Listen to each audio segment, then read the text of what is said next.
Victory Monday in Carolina on this Monday, September 22nd. Anish Shroff, Eugene Robinson, Jim Szoke, and as always, we're joined by Dave Canales.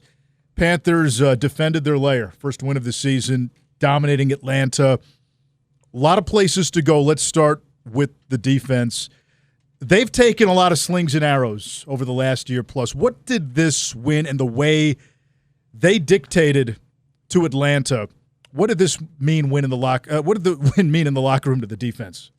It was great. It was a group that's been working together, learning each other, how to trust each other, and execute the plan. And we had a great plan to execute against their run game, first down run game and pass game. And the guys played together. They tackled as a team, showed up physical, which is something they're committed to do. And I was just so proud of the work that it's taken for these guys to come together to play 4 quarters of football like that and consistently just hit, consistently rally up in the pass game on checkdowns and put your pads on someone, team tackle in the run game. The effort was there, all those things. And I'm so proud of this group for challenging each other to get that done. Coach, I want to talk about that team tackling because we talked about maybe 2 weeks ago about missed opportunities and we were talking about missed tackles. So was that an emphasis in practice? And you said that the team took control of all that because they stopped a monster because Bijan ain't no joke. Yeah, it's been a couple of weeks building, but we, after that first game in Jacksonville, we made an emphasis. Ajero and I said, okay, let's get a tackling circuit going during that week to kind of make an emphasis of it.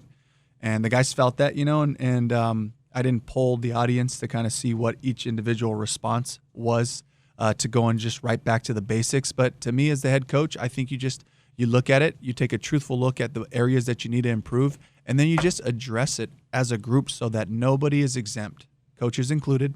When we don't make great decisions, we talk about it on Tell the Truth Monday and say, hey, I could have done a better job in this situation, giving success, and the players as well. We can do a better job doing these things. They took the challenge. And the tackling, a lot of times it's about leverage and it's about playing together and trying to eliminate some of those one-on-one ops. When you can use your teammate, maintain your leverage, then there's less space, and they did a great job of that. And then in the pass game, if you didn't see the game, you look at a box score, you see 0 sacks, 2 quarterback hits, but the pressure was there throughout the game. Talk about how that affected their quarterback. He seemed off his spot a lot because of the pressure yesterday. Yeah, I thought the Falcons did a great job, in protection, but it was just that relentless pursuit. The guys working on the second move, pushing the pocket. If you don't win immediately, you got to redirect and just keep working and try to affect him, affect his arm, affect his spot, just get him to move his feet a little bit, which I believe led to some early throws, which led to some turnovers, and then also some inaccuracies when he did miss a couple of throws down the field, the pocket was being impacted. Dave, with Pat Jones being out, we saw a lot more of Nick Scorton and Princely.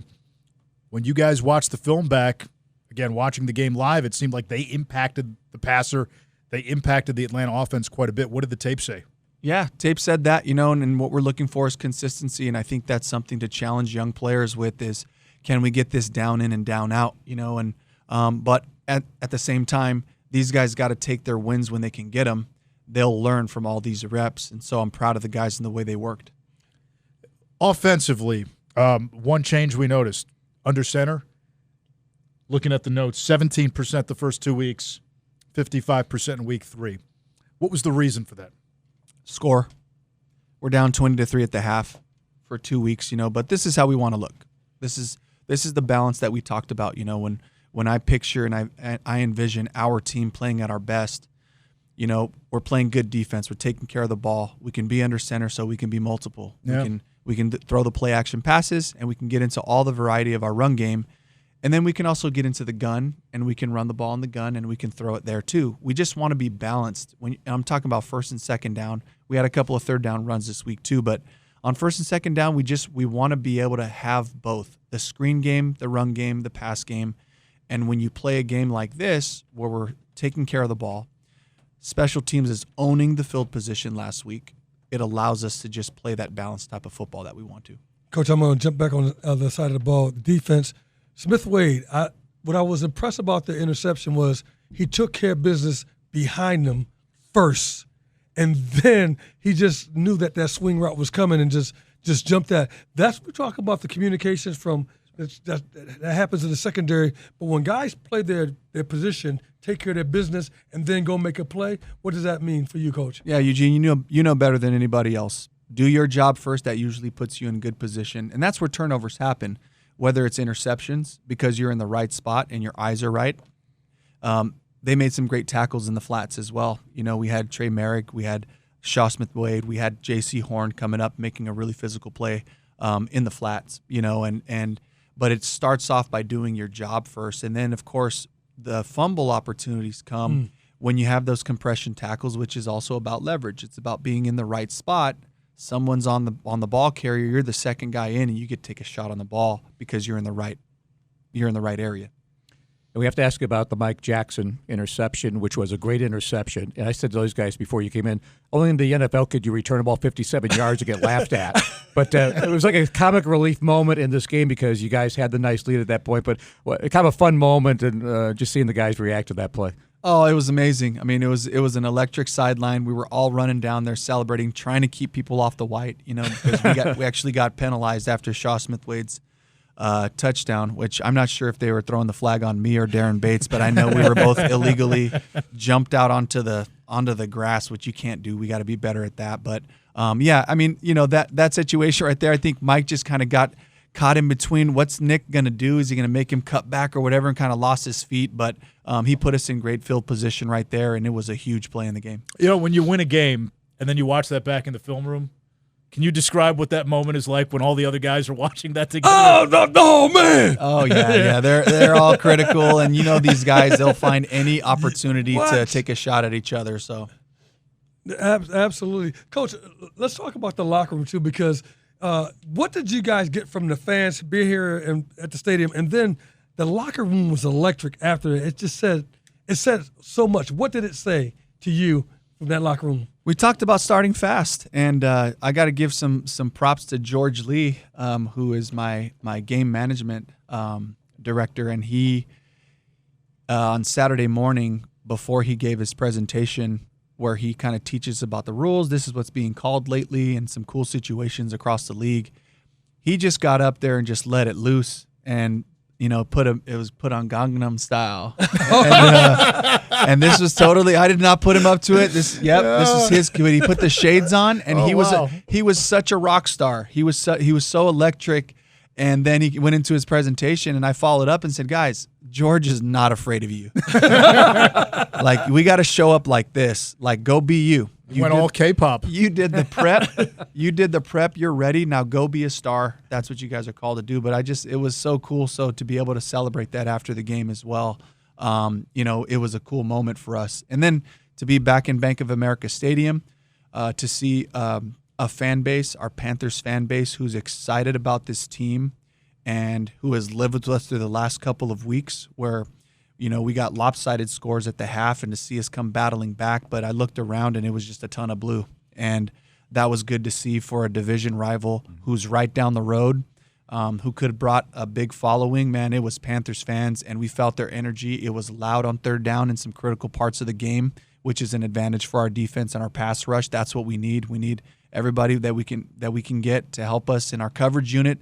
screaming down the field, popping up into the end zones, and hopefully those end zones will get used to them being down there and join them in the celebration of just running things down and playing this beautiful game that we play. You mentioned field position earlier, and the defense did some of that with turnover on downs.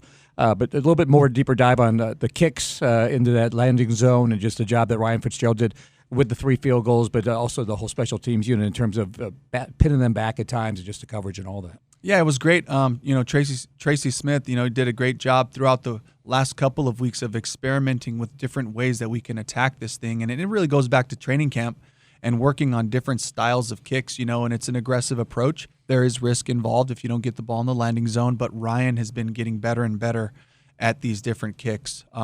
So he executed that plan well. And then you have a coverage unit behind you that plays with their hair on fire, so you feel like you can get the ball. Sometimes when your coverage is expecting it one way and the ball may go somewhere else, you got to make some crazy adjustments to cover each other, and they did a great job of that.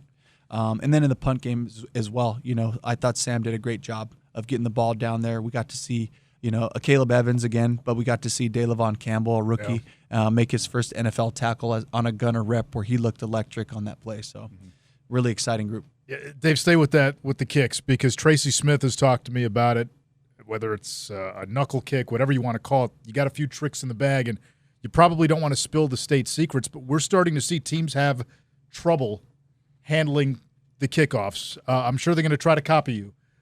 What went into that? When did that start in terms of trying to manipulate that field position on kickoffs? We worked on it all camp, and with some success, and it wasn't consistent enough, but it's gotten better and better as we went through camp. And then in the first couple weeks of the season, we didn't score a lot the first week, so we didn't have a chance to really, work on them much. I'm just going to be honest with that, and then, against the Cardinals, we got a few more opportunities. And so then we play, a normal game where there's some back and forth and some opportunities. So that's where you get to work on those and practice them. Coach, I think that Derek Brown had probably one of the most sobering outlooks and commentary about yesterday's game. He was excited. He said, that's just one game, and we got to move on because we got to put work in next week. And so I know that's the message that you've been sending to the guys. Absolutely. But again, you got to enjoy them, and we got probably about another hour or so before the 24-hour rule. I know, there you go. Before we have to really move on. Obviously, we're mentally are looking at our scouting report and all that for the Patriots this week, but you got to enjoy them when they come, and we got to celebrate the heck out of it. And you get that 6 or 7 minutes right after the game in the locker room to really get just celebrate it and have fun with each other, and and look each other in the eye to appreciate how hard it is, how much work goes into trying to win these games. It's so important to celebrate it. But Derek is right. We got to turn back around, trust our process, and get right back to work. I'll leave you with this one, Dave, because I think from a fan perspective, you only get 17 of these, right, as a fan. So week to week, it's either Paradise Found or Apocalypse Now, and there's no in-between. You have to live in the in-between and kind of see what the real truth is, and can't get too caught up with what's being said. So we're 3 games in. Who are the Carolina Panthers? I know one thing that's come out of the first 3 games is we're a physical team, and we play physical. We show up to the ball angry. We run the ball with violence, and that's the part that I can count on. The special teams unit, our coverage units embody that. That's the spirit of our group, is the kickoff coverage team. And the way those guys fly around, that's who we are. And I know we can count on that part. There's a whole lot that we're still learning together. That we can't just hang our hat on and say we've consistently been this. We have to become that. We have to earn that. And that's the work that's out there for us. Yeah. And again, week 3, Panthers banked their first win, and a lot to build on going into week 4 and the rest of the season. He's head coach Dave Canales. Thanks, Dave. All right. Thanks guys. Coach. Thank you, Coach.